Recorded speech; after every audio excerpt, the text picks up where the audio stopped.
Hello, this is an introductory tutorial for those of you who may be working on the Pupil's Concerto by Seitz. The thing I really love about this solo, it's a great showpiece and you're gonna really enjoy playing it. It's one of those pieces, to a listener it sounds really, really hard, but when you start practicing you're going, this isn't so bad if you approach it the right way. First of all, and 2 and 3 and 4 and. I have this started at 40 with subdivision, okay? You gotta look out for accidentals. Know if they carry through the measure. I think it is key that you make sure that you write in those accidentals. Know if it's sharp or natural, and if you write those in, that'll expedite your process in learning this. So I'm gonna start this at a slow tempo, and you can listen first. I'm gonna do this in sections and then play with me, or you can start playing with me. 1 and 2 and 3 and 4 and 1 and 2 and 3 and 4 and 1 and 2 and 3 and 4 and 1 and 2 and 4 and 1 and 2 and 3 and rest. 1 and 2 and 3 and 4 and 1 and 2 and 3 and 4 and 1 and 2 and 4 and 1 and 2 and 3 and 4 and 1 and 2 and 3 and 4 and 1 and 2 and 3 4 1 2 and 3 1 2 3 4 1 2 3 4 1 and 2 and 3 and 4 and 1 and 2 and 3 and 4 and 1 and 2 and 3 and 4 and 1 and 2 and 3 and 4 and 1 2. Okay, now you're at the cadenza. This is the place where you get to show off, okay? But first thing you need to do is make sure you have the notes worked out. So you hold on to that D, and then it's going to go up to the, hold out the E, and then we have some patterns going on. It's C natural, sorry.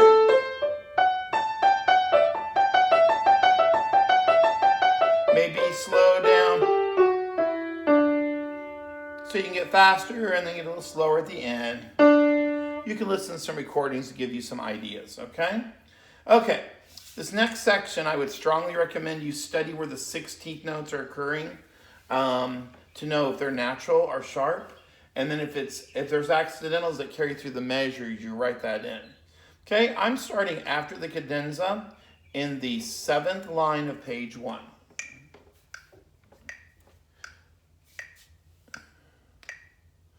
One and 2 and 3 and 4 and 1 and 2 and 3 and 4 and 1 and 2 and 3 and 4 and 1 and 2 and 3 and 4 and 1 and 2 and 3 and 4 and 1 and 2 and 3 and 4 and 1 and 2 and 3 and 4 and 1 and 2 and 3 and 4 and 1 and 2 and 3 and 4 and 1 and 2 and 3.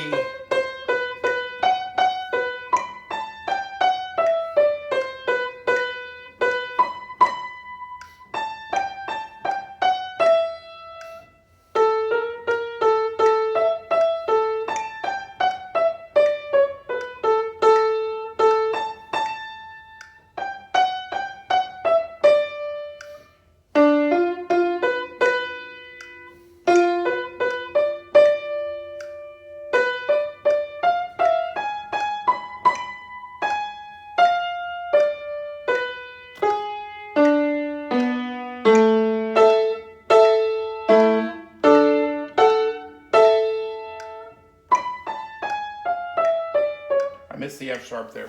Okay, let's back up a little bit.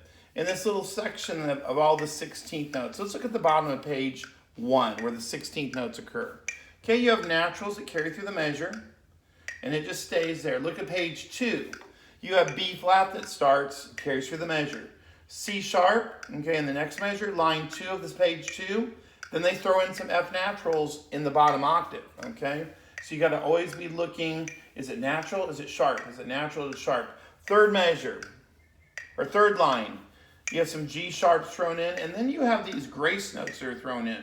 My suggestion would be you first practice them in line 3, measure 2, just 1 and 2 and 3 and 4. Then you can slide in the grace notes. Then you can slide those in, okay? But practice it without them first. Okay, the measure after the grace note, you have G sharp going on, C sharp accidental, G sharp lower octave, and C sharp, get your elbow around. Same concept with the grace notes in the next part. The next measure, you got to really look out. The C sharp carries through the measure. In the fourth line, second measure, we have 1 E and C sharp, C sharp,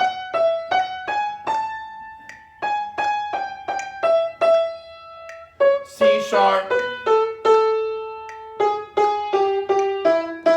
C sharp, 1 and 2 and 3 and 4 and 1 and 2 and 3 and 4 and C sharp there and 3 and 4 and 1 and 2 and 3. Here's natural, 1 and 2 and 3 and 4 and 1 and 2 and 3 and 4 and 1 and 2 and 3 and 4 and 1 and 2 and 3 and 4.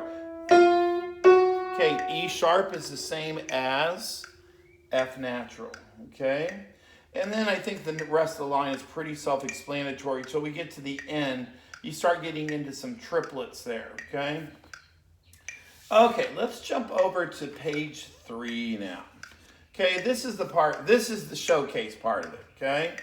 And this just needs to be broke down slowly.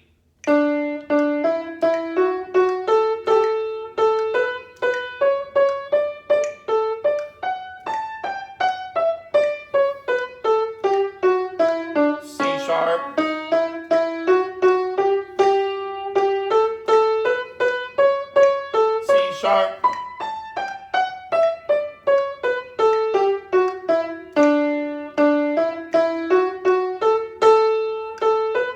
C sharp,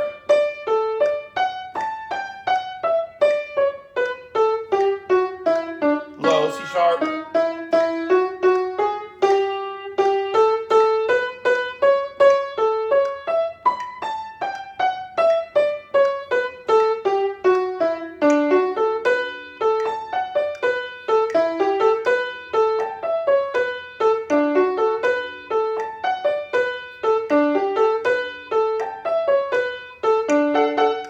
Okay, let's stop there for a second.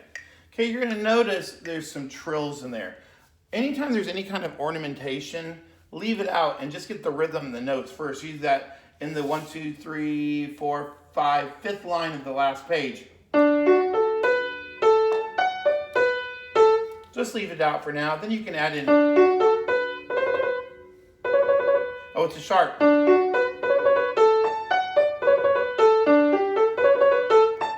Okay, so you just need to add a couple little repetitions between B and C sharp going.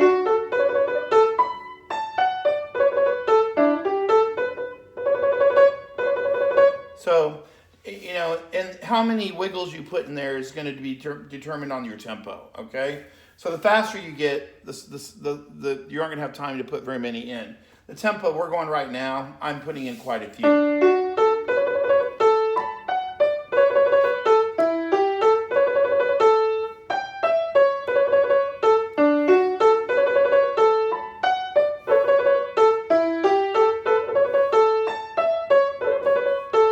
have some double stop.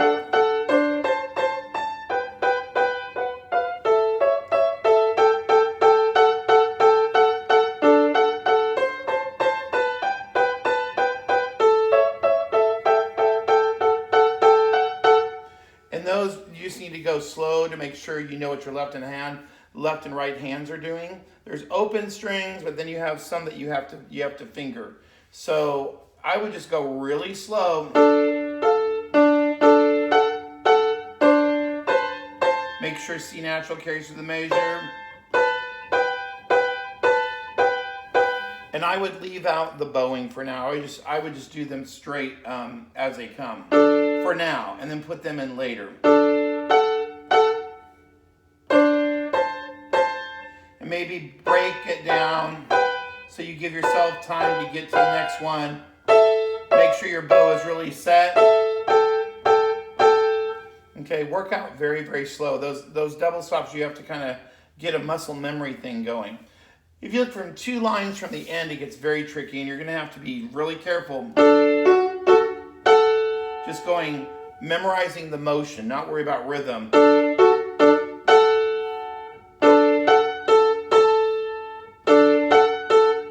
then we go to...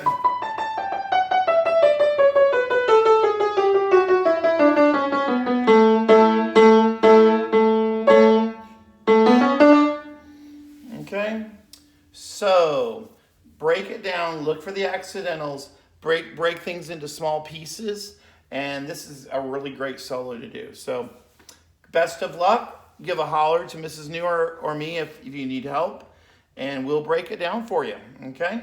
So good luck with Seitz and his Pupil's Concerto. Have a great day.